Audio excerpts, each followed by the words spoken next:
Bismillahirrahmanirrahim. Assalamualaikum warahmatullahi wabarakatuh. Terima kasih kepada Bapak Ibu yang telah hadir.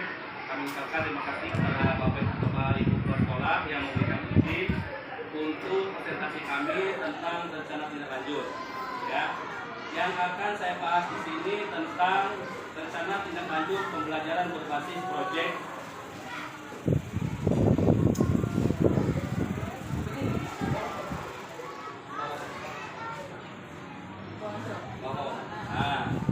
Pembelajaran berbasis proyek disusun oleh Muhammad Yusuf, PKG PJOK gelombang pertama, kelas 23 Kota Pekanbaru.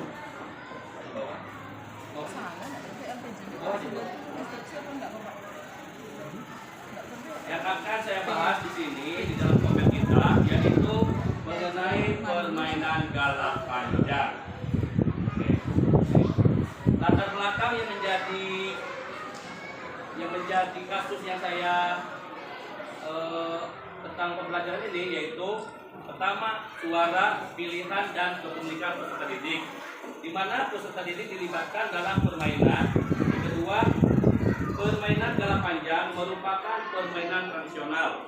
Dan yang ketiga, mendorong partisipasi aktif dan kreativitas mereka. Yang kedua, latar belakangnya konteks program, yaitu sekolah yang berkomitmen untuk mengintegrasikan budaya lokal dalam kegiatan pembelajaran dengan tujuan mengangkat kearifan lokal. Pada belakang yang ketiga, tentang kebutuhan, yaitu berdasarkan survei, siswa menunjukkan minat terhadap kegiatan olahraga serta permainan tradisional, galak panjang, dan belum ada program yang menggabungkan keduanya, sehingga itulah yang menurut saya yang sangat menarik. Okay. Masuk ke dalam tujuan program, visi guru PJOK, di mana mengembangkan kemampuan peserta didik dalam melakukan permainan galak panjang yang kreatif dan berbasis budaya lokal. Tujuan pembelajarannya yang pertama, menciptakan lingkungan yang mendukung keterlibatan aktif siswa dalam proses pembelajaran dan memperkaya pengalaman budaya melalui permainan galak panjang. Yang kedua, memfasilitasi pembelajaran PJOK yang berpusat pada peserta didik dengan melibatkan komunitas pelajar dalam sekolah. Capaian dan langkah-langkah. Pertama, peserta didik menganalisa dan mengevaluasi hambatan permainan galak panjang. Capaiannya, siswa dapat mengidentifikasi hambatan dan solusinya. Tahapan mencipta gerak dan capaiannya. Peserta didik dapat melakukan permainan dengan peraturan yang ada dan yang telah disepakati. Oke, masuk ke dalam struktur program dan mitra dalam komunitas belajar. Yang pertama, program kelas 3 dan kelas 4 sebagai target populasi. Pengibasannya kepada seluruh peserta didik. Pengaturan program, pertama lokasi yang akan kita laksanakan itu di dalam sekolah, di lingkungan sekolah, dan di halaman sekolah atau tempat yang luas. Waktu kira-kira 20 menit. Mitra komunitas belajar. Pertama, mitranya untuk kita semua ya. Guru PJOK, guru kelas, guru budaya Melayu Riau, guru bidang studi lainnya, dan siswa. Masuk kepada kapasitas berdaya ya. Pertama itu dukungan kepala sekolah sudah pasti Ibu. Yang kedua, aset manusianya yang ada di lingkungan sekolah kita. Yang pertama itu guru yang berpengalaman di bidang seni budaya dan editing video. Ketiga, fasilitas seperti laptop, HP, sound, dan halaman sekolah yang dapat digunakan. Kemungkinan, tantangan, dan solusi. Yang pertama, kurangnya referensi. Ya. Kurangnya referensi, solusinya seperti apa? Yaitu dengan mengatasi dengan mencari lebih banyak sumber belajar dan berkolaborasi dengan narasumber lokal. Tantangan yang kedua itu keterbatasan waktu. Solusinya mengatur jadwal latihan yang efektif dan efisien. Tantangan yang keempat itu hambatan teknologi. Kita mengoptimalkan penggunaan teknologi yang ada dan mencari solusi alternatif jika terdapat masalah teknis. Jadi kesimpulan pada hari rencana tindak lanjut yang akan saya laksanakan, yang pertama, program permainan galah panjang bertujuan untuk memberdayakan siswa dalam mengembangkan permainan tradisional yang sudah mulai jarang lagi dimainkan, baik di lingkungan sekolah maupun di lingkungan masyarakat kita. Karena sekarang anak-anak sudah mulai bermain gadget masing-masing. Itu menjadi isu yang akan saya laksanakan di dalam lanjut ya. Yang kedua, melibatkan seluruh komunitas belajar dalam sekolah untuk mendukung suksesnya program. Seperti yang saya lakukan ini dengan komunitas belajar, selanjutnya akan dilaksanakan dalam pembelajaran praktekannya ya. Yang ketiga, menumbuhkan suara, pilihan, dan kepemilikan dalam diri peserta didik melalui partisipasi aktif mereka.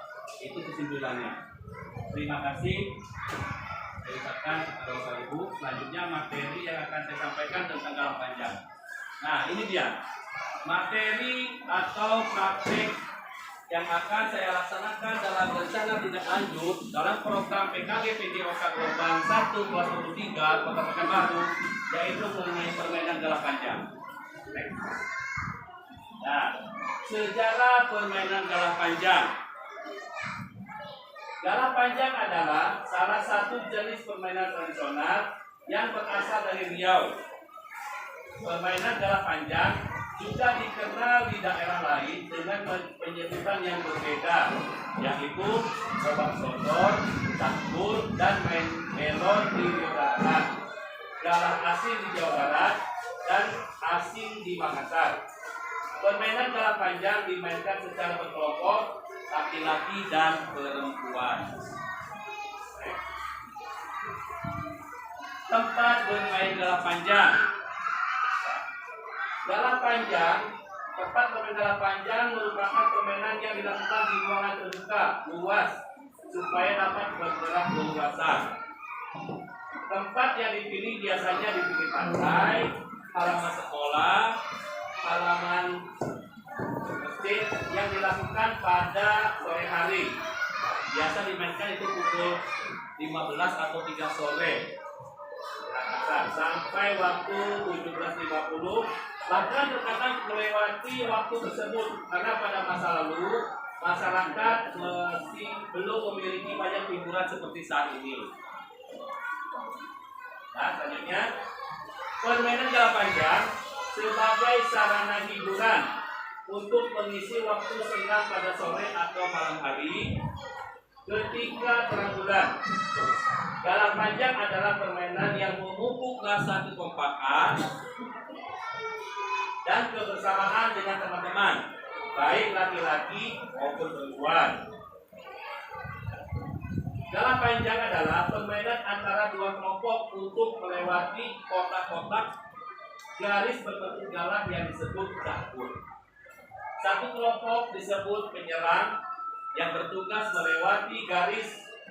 Kelompok yang lain disebut penunggu atau penjaga garis agar jangan dilewati. Oke.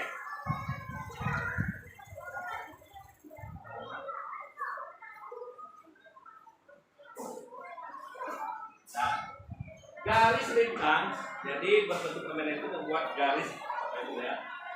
Garis lintang dibuat sejajar, mempunyai jarak yang sama antara satu dengan yang lain garis-garisnya sesuai jumlah pemain.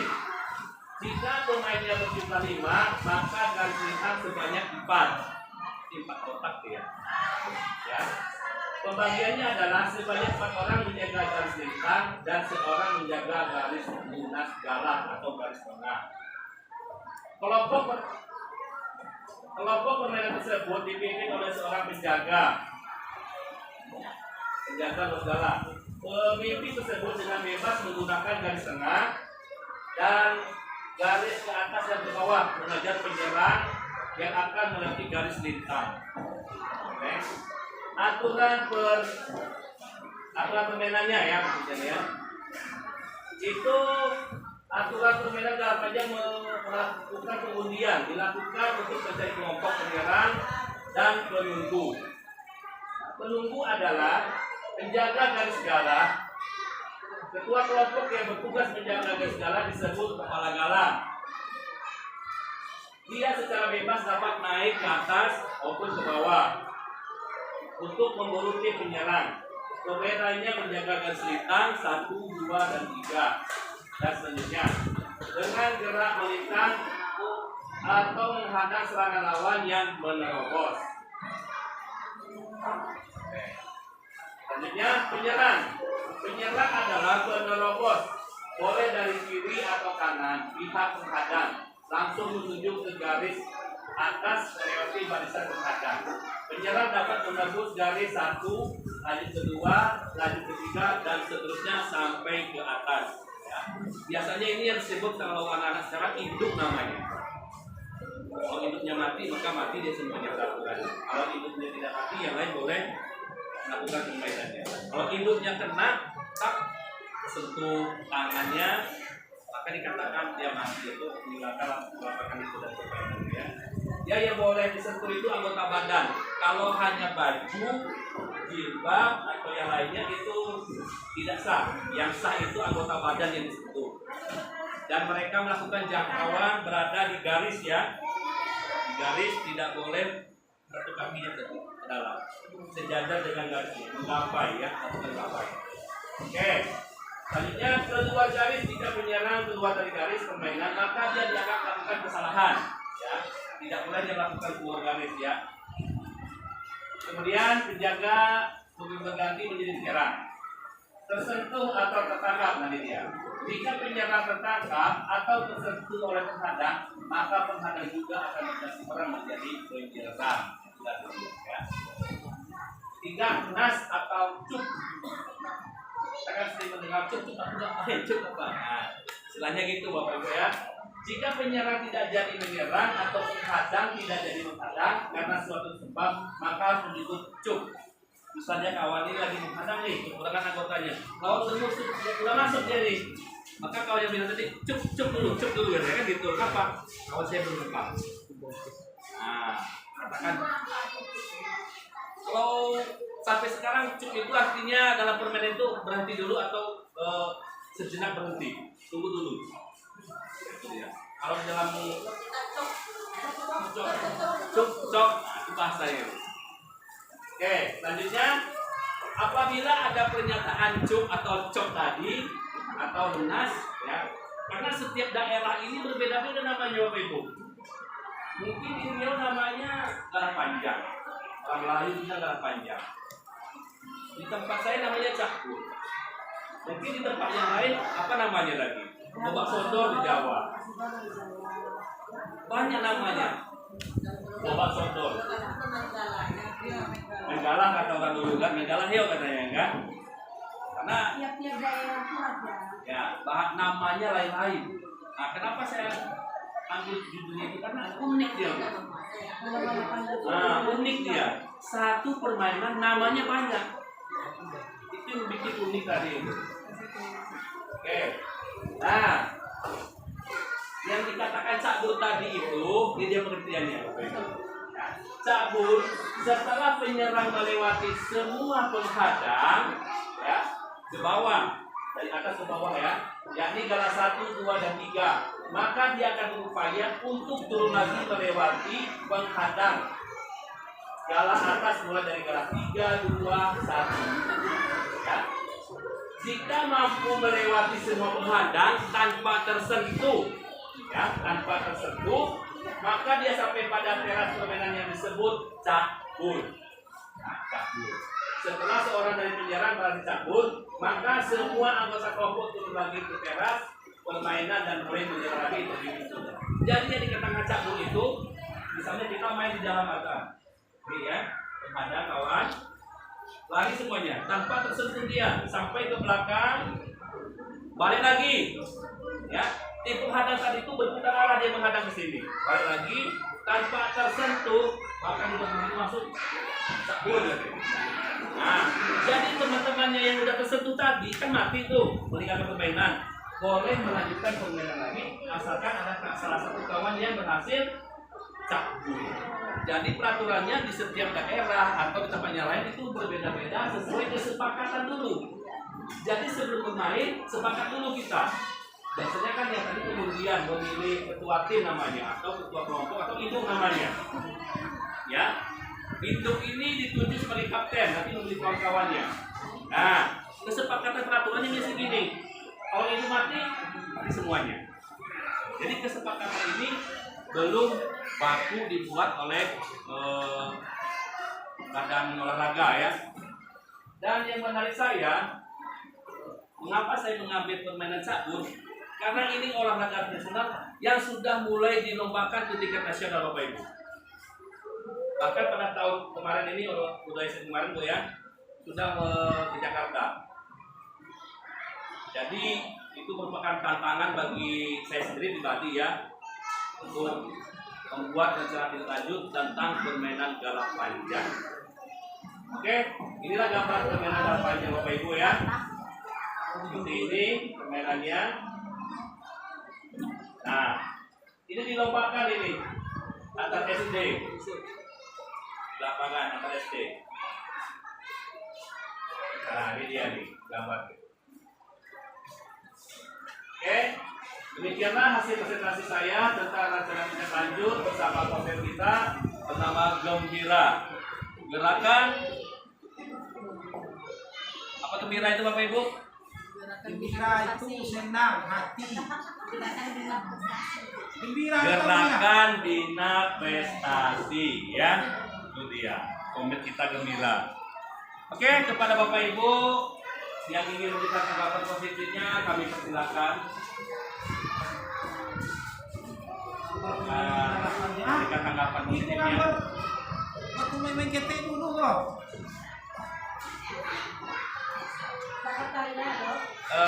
Tanggapan positif ya. Tanggapan. Ayo dari yang ayo. Dan pertanyaan. Ayo dia ayo.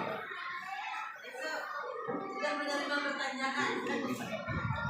Tanggapan ya. Ya. Silakan pada Ibu Leni. Setelah suaranya Kak. Setelah penjelasan kepala dari penjarinya saya mengambil positifnya. Dalam permainan ini kenapa jadi anak belajar konsentrasi fokus. Itu gimana caranya dia tidak bisa membawa temannya supaya dia tidak mati untuk dia dengan timnya itu berusaha bekerja keras untuk menjawab untuk memenangkan timnya. Itu aja. Jadi kalian lebih jauh. Baik, terima kasih Ibu Leni. Bapak Ibu yang lainnya, silakan pada Ibu untuk benar. Ini tanggapan saya terhadap permainan galakan ini sebetulnya perlu kita adakan di sekolah. Karena permainan ini membentuk kekompakan anak, kerjasama antara laki-laki dengan perempuan. Ya, jadi supaya permainan galakan ini keadaan tradisional ya, jadi jangan hilang di dalam hilang. Jadi silakan kita adakan di setiap sekolah. Setelah itu kalau mau Ya. Terima kasih Ibu. Ibu Yanti, silakan mengasih tanggapannya. Sama seperti tanggapan saya tapi ada sedikit tambahan. Kemungkinan sebagian kita atau pada umumnya kita yang sudah berusia seperti ini pada menguasai permainan seperti ini, tapi kita akan menuntut lagi kepada anak-anak kita. Kata Ibu Pembina tadi kan setiap sekolah, seharusnya setiap kelas dulu. Setiap kelas di apalagi dilombakan lagi berkelasnya baru akan kita sekolah. Jadi memperjuangkan dan kompromi lah dengan sekolah-sekolah lain untuk mempertandingkan ini. Oke, cukup menarik tanggapan positif Ibu Yanti. Terima kasih. Ibu yang lain, Bu Anita silakan.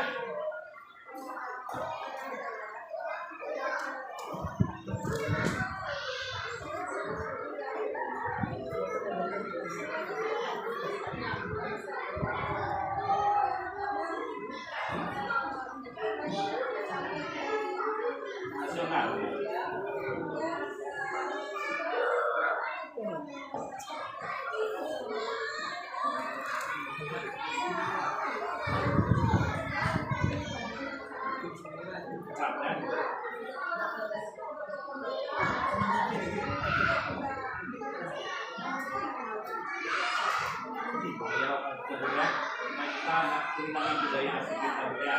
Salah satunya dari permainan dulu ya. Terima kasih Ibu Hasan, tanggapan positifnya. Baik. Silakan Pak Bu, tanggapan positifnya.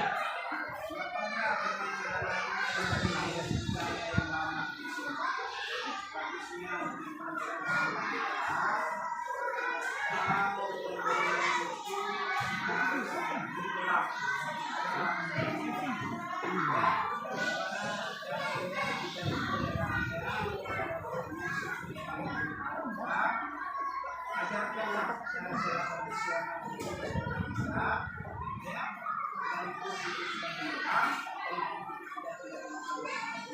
itu lebih bagus karena kalau dari kondisi yang tidak bisa, karena ini cara yang bersifat persatuan, ya, antara satu dengan lain, awal dengan kawan. Baik, terima kasih Pak Bu atas masukan dan tanggapan positifnya. Bapak Ibu yang lain masih ada? Sebelum saya tutup ini tanggapannya. Silakan Bu Putri.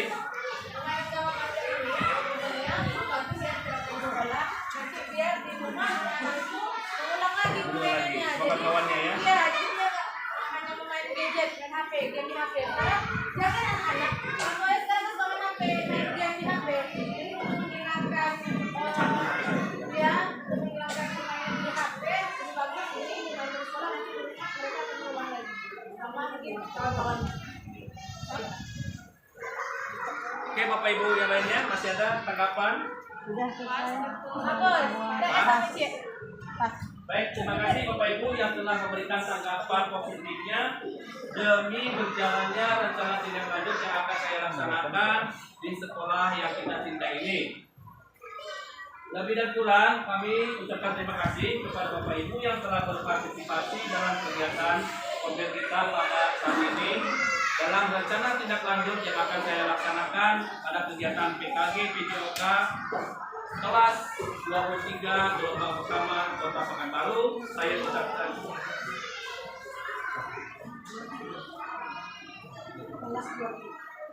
kami ucapkan terima kasih. Assalamualaikum warahmatullahi wabarakatuh.